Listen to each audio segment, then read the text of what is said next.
Inspector Lestrade, at once. Your name, sir? Dr. John Watson. He's expecting you, sir. In a way, I believe he is. Well, I'll tell him you're here, sir.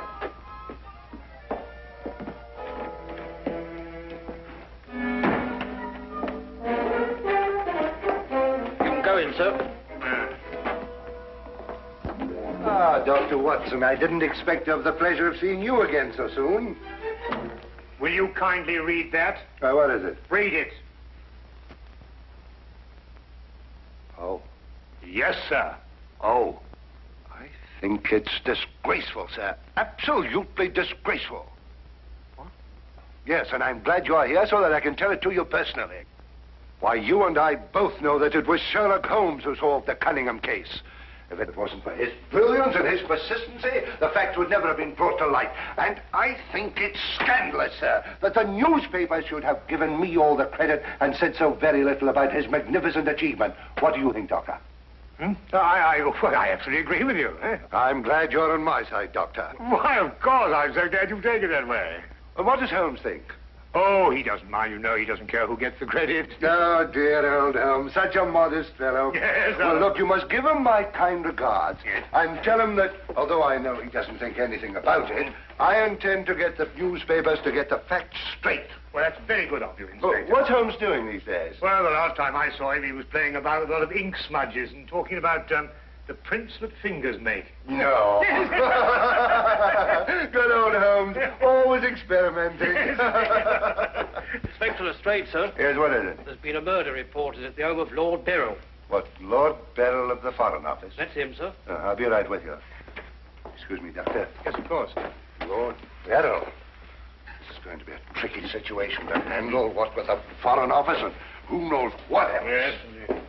Can I be of any assistance? I don't think so, Doctor. Oh, well, perhaps as a medical man. Mind you, I don't know what to expect, but I think you would be of invaluable assistance. Say no more. Here's the address, sir. Your carriage is waiting outside. Oh, thank you very much. Perhaps you'd care to acquaint Sherlock Holmes with what has happened. Well, I don't know. I don't know myself what's happened. As you said, the people involved make this case rather delicate. Perhaps a little suggestion now and then might help facilitate matters. One never knows. Yes, you're so right. Take a message to Mr. Sherlock Holmes of 221 Baker Street. 221B. Yes, of course, 221B Baker Street. Tell him what has happened and drive him to Lord Beryl's residence. Yes, sir. And tell him Dr. John Watson is already there. The flat's the first floor up. Yes, sir. Very good, sir.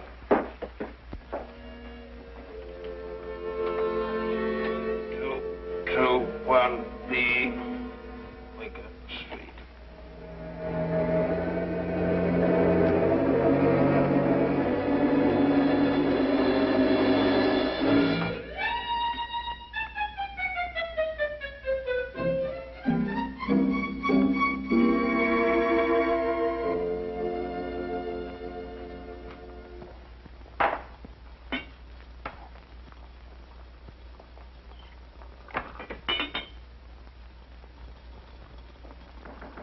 Come in.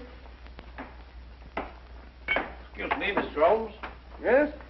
A message for you, sir. Mm-hmm. There's been a murder committed at the home of Lord Beryl. Inspector Lestrade and Dr. Watson have already gone there. Thank you. Would you care to have some tea? Some tea, sir? Yes. Is that what you're making? Oh, come along. Come and have a look at this. I'm working on an extract from a special series of pygmy poisons. How very interesting, sir. Tea? Well, yes, I don't mind if I do.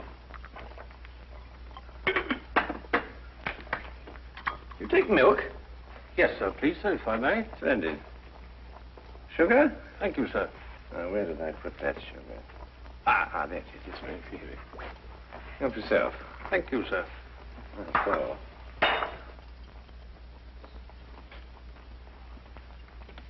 What's this you're doing here, sir? Well, I believe that certain poisons, if taken in the correct doses, can actually have beneficial rather than fatal effects. Now, that's very interesting, sir. Yes, it is, isn't it? What's all this over here, sir? Oh, that? Oh, those are some tropical leaves. They were sent to me by a friend of mine who hunts in that part of the country. The essence, you see, passes through this tube, down here and across the table, and is condensed in that retort there. And what's that stuff in the bottom there? That's lime. That acts as a catalytic agent to combine the essence of the leaves with a dark, tar-like substance, which you can see at the bottom.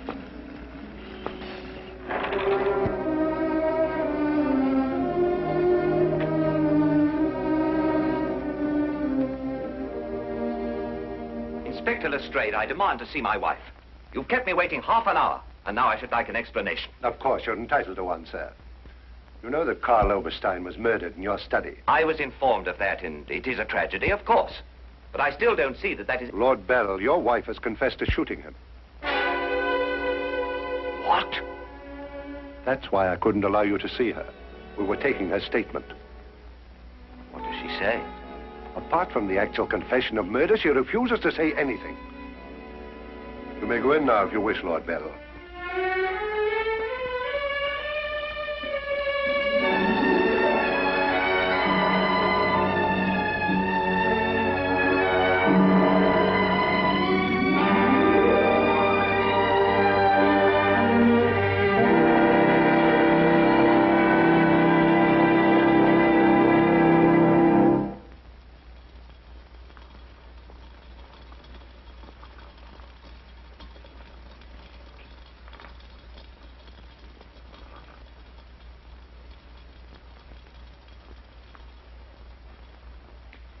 What's that you're putting in now, sir? Well, it's a form of acid dye.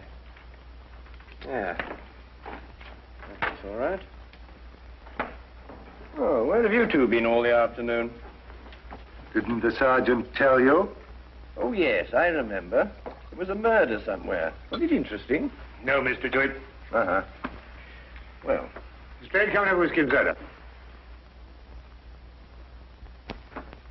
Whiskey and soda, Lestrade. Oh, I don't know. I'll be off duty in 5 minutes. Yes, I think that'd be all right. Neat for me. Well, sit down if you can find yourself a place. There you go. yes, well, I think we can leave that to boil for a little while now. Now, gentlemen, what's the problem? Who was murdered? A man named Karl Oberstein. Oberstein. Oberstein. Oh, yes, I remember. An Austrian chap. He was originally, but of course, for a number of years, he's been a freelance agent. Mm-hmm. Buying and selling anything he can get his hands on, eh? But his hands in a bit too much this time. Lady Beryl shot him. Holt Smith, 38. Oh, really? There's a nasty bit there. I examined the body before it was removed. Entire back of the head gone. Instantaneous death, of course. Did you find the bullet? No, the police surgeon will do that. It hadn't come out. Yes, and that shot in the back of the head removes any possible chance Lady Beryl may have had of claiming self-defense. You're off duty now, aren't you, Wilkins? Yes, sir. You may go home. Thank you, sir. It's been a pleasure working for you this afternoon, Mr. Holmes. Like to know how it all turns out. I'll let you know. Thank you, sir. Good afternoon, sir. I feel sorry for Lord Beryl. There'll be quite a scandal when this appears in the papers. Yes, it certainly will be. I wonder why Lady Beryl lied to you. What nationality was Lady Beryl originally? Well, she was born in Austria, although she was brought up in America. She's been here in England for the past 5 years, since her marriage, you know. It's a shame a woman like her has to remain in prison. Still, she might decide to tell you...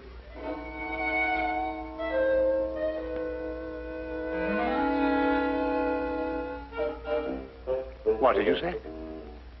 I beg your pardon? What did you say just now? I didn't say anything. Oh, yes, you did. You said, I wonder why Lady Beryl lied to you. Oh, that. Yes, what did you mean? Nothing, except, of course, that Lady Beryl didn't shoot this chap Oberstein at all. But she confessed to it. Nonsense. She didn't shoot Oberstein because Oberstein wasn't shot. His head was bashed in with a blunt instrument. The revolver you claim was the murder weapon actually belonged to Oberstein. She found it lying by his side and pretended she'd done it in order to shield her husband. She's no more guilty than you two are. Would you hold that like a good fellow, please? Would you please repeat that? Of course, it's as plain as a... Here, would you mind holding that? Oh, well, it's not plain to me. Well, you told me that Lady Beryl confessed to shooting Oberstein. But Oberstein wasn't shot. Just because you find a man with the back of his head shattered and a gun lying by his side is no reason to assume he's been shot. Thank you. You also assumed that the bullet had lodged in Oberstein's cranium because it hadn't emerged through the front. Now, any student of elementary ballistics knows that the greatest damage to the skull is on the opposite side to which the bullet entered. The point of entry is always clean. But the gun we found was an Austrian gun, and Lady Beryl is an Austrian. Now, there's a logical bit of reasoning for you. Would you mind holding that, please? Lady Beryl saw Oberstein lying there and jumped to the same conclusion we did. Well, Lady Beryl's innocent. Then somebody else is guilty. Brilliant! We've got to get back to the premises and re-examine them for clues. You come with us, Holmes. This nonsense can wait. Nonsense? Nonsense. Nonsense? Did you say nonsense? I'll have you know, Inspector Lestrade, that if the law enforcement agencies of this country were a little, an infinitesimal amount more advanced than ancient Neolithic man, I would not have to be doing the basic research work that will in time benefit police bureaus throughout the earth. You may have a point, Mr. Holmes. A point? The only point is human, of which there is a paucity in the halls of our defenders of the public. So do you really think so? I certainly do think so. And I'll tell you a few other things, Inspector.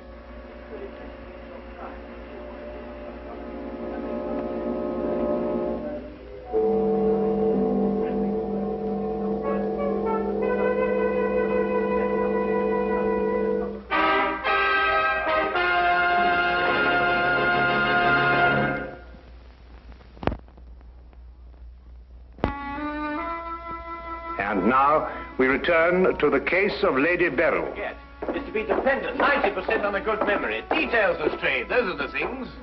She's in here. Normally I'd detain her for confessing to a crime she didn't commit, but...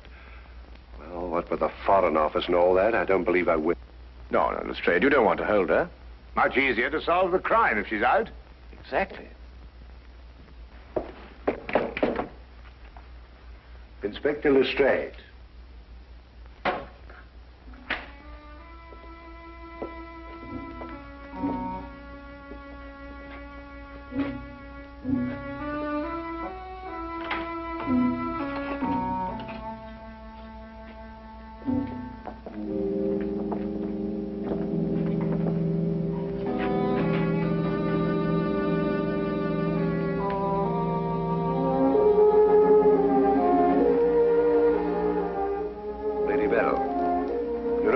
We're releasing you.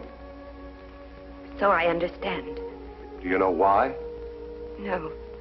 We've been able to prove that you didn't commit this murder you confessed to. I see.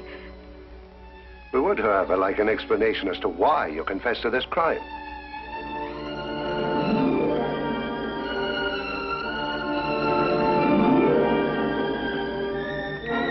I prefer not to explain my actions, Inspector. You realize, of course, that your actions are in themselves punishable and that we could detain you. I see. You still prefer to make no statement? That is correct. Very well, Lady Beryl. You'll be released as soon as the formalities can be cleared. Thank you. Human beings lie to gain, to cover, or to protect.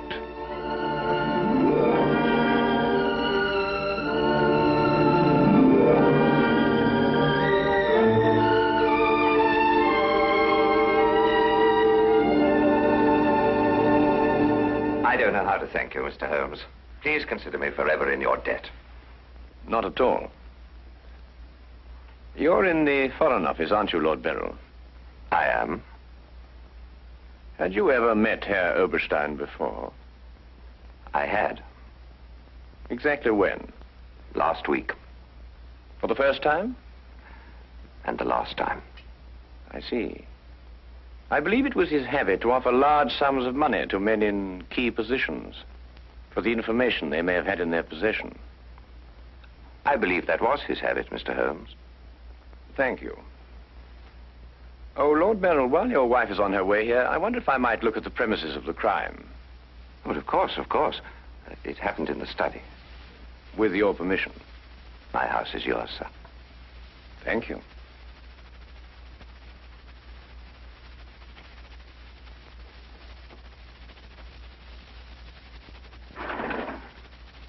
Well, now, let me see. Karl Oberstein was lying about there. Of course, it's been removed. Yes, of course. I see you've cleaned everything up with your usual remarkable efficiency, Lestrade. Now, look here, Holmes. I didn't know there was going to be any mystery about this affair. Oberstein's head was here, Holmes, and his feet were there. Thank you, Watson.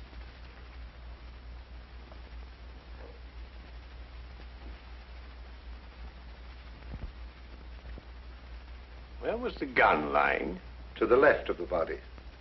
Nearer the head or the feet? Nearer the head.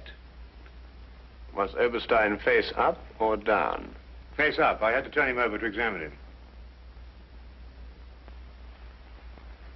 Has there been any effort made to gain forceful entry into the house? None was reported. Why? Lord Beryl, do you use glasses when you read? Yes, I do. These? Are they your only pair? Yes. Who first discovered the body? I believe my secretary. Is he here? Yes. I'll call him. Thank you.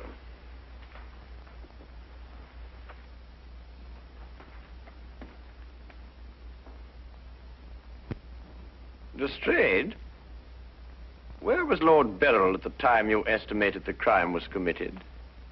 He'd been at a meeting with high government officials all day. Oh, good.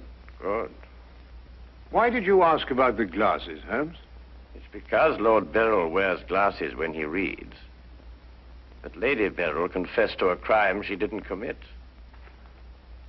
What? This is my secretary, Mr. Ross. You've met Inspector Lestrade and Dr. Watson. This gentleman is Mr. Sherlock Holmes. How do you do? I understand it's through your efforts that Lady Beryl was returning home. Partially through my efforts. I wonder if I could impose upon you, Mr. Ross. Of course, sir. Would you mind taking these sheets of paper and roughly outline the position in which you discovered the body? Outline it in scraps of paper. If you would be so kind. Why, of course. What's the purpose of that? How many men have you on the premises, Lestrade? 2 outside. Why? Good. I wonder if you'd mind taking them into the garden behind this window and making a thorough search of the premises for a radius of 30 feet. Looking for what? Anything that doesn't belong in a garden. Are you serious, Holmes? Completely.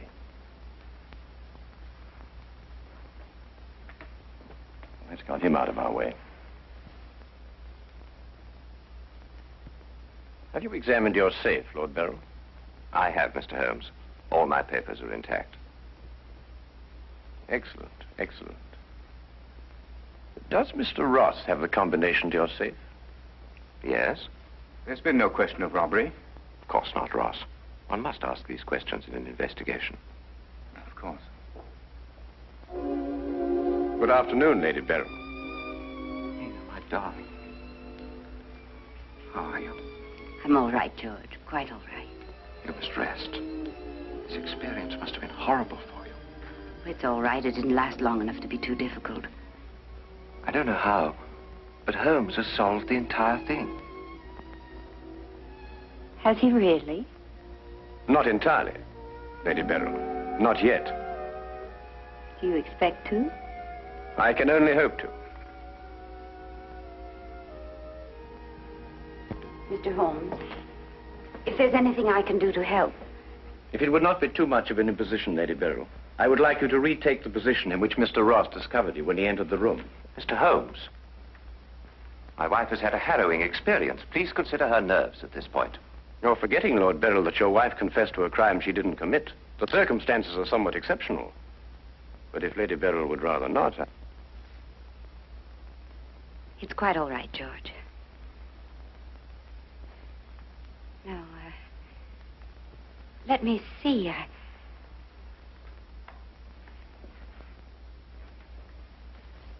I was standing here. Exactly there? I believe so. Mr. Ross, are you quite certain that that is the position in which Lady Beryl was standing? Well, if you'll pardon my saying so, Lady Beryl, just for the sake of accuracy, you understand, I believe you were standing just a bit further to your left. A little to your left, Lady Beryl. Like that? Yes, I'd say right there. Good. Now, Lady Beryl had a revolver in her hand. Mr. Holmes. That is correct. In which hand? My right hand. Mr. Ross? That's right. Lady Beryl's right hand. Lord Beryl, do you happen to have a revolver in the house? Yes, I have. May I have it? I'm not going to ask my wife to... Yes, I am. If your wife has no objection. Of course she has objections. I have no objections, Mr. Holmes.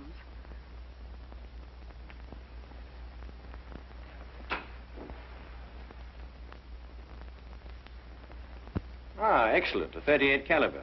Do you notice, Watson, that it's patterned very closely after the Schmidt-Holtz, the revolver in question? Lady Beryl, is that the way you held it? I believe so. Mr. Ross? Yes, it was like that. Mr. Ross, I'd like you to think very hard. A great deal depends on what you're going to say now. As far as you can remember, that was the position of Herr Oberstein's body? Yes. And where in relation to Herr Oberstein's body and Lady Beryl were the broken eyeglasses? Over there. There? Yes.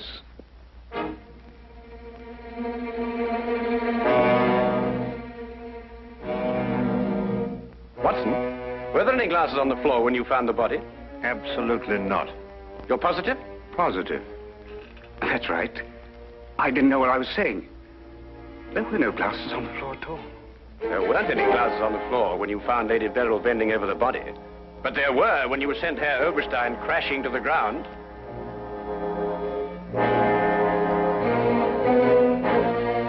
Before you run, Mr. Ross, look at Lady Beryl. I don't understand this, Mr. Holmes. Oh, very simple, really. Herr Oberstein approached you with an offer to buy Foreign Office secrets. You threw him out. Then Ross contacted him, prepared to sell him the secrets. Well, there's nothing missing from the safe. Of course not. If you sold anything, you'd have been found out. Herr Oberstein came here expecting to buy. You opened the safe, showed him the papers he wanted. He put his glasses on to examine them. And then when he paid you, you smashed his skull in. He fell, breaking his glasses. His revolver dropped from his pocket. Then you replaced the papers, pocketed the money, and left. It's a lie. Why, you filthy... The unfortunate point occurred when Lady Beryl discovered the body. You read the evidence incorrectly. I thought the gun was my husband's. Similar, but not the same. And the glasses. A very common variety of frame. You gathered up the pieces, except a few fragments, and threw the frames away. Yes. Then you lied to protect your husband. Yes. Nina. Brilliant, Holmes. Absolutely brilliant. Thank you, Watson.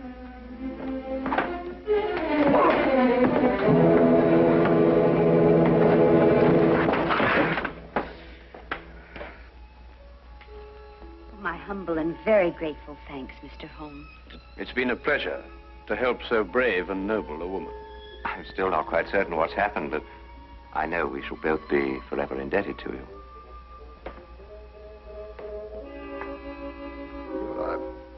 Searched the whole garden, Holmes. Couldn't find anything but this old pair of glasses. They've broken it there. Really? Mr. Holmes has solved the entire case, Inspector. He has? How? By the little things, Lestrade. The little things that one must remember. The little things that make the difference between success and disaster. One must never forget that the difference between... Good heavens. What? What is it, Holmes? I left the gas on under the experiment. All Baker Street will be blown up. Holmes, I turned it off. Oh. Stay. Hold that.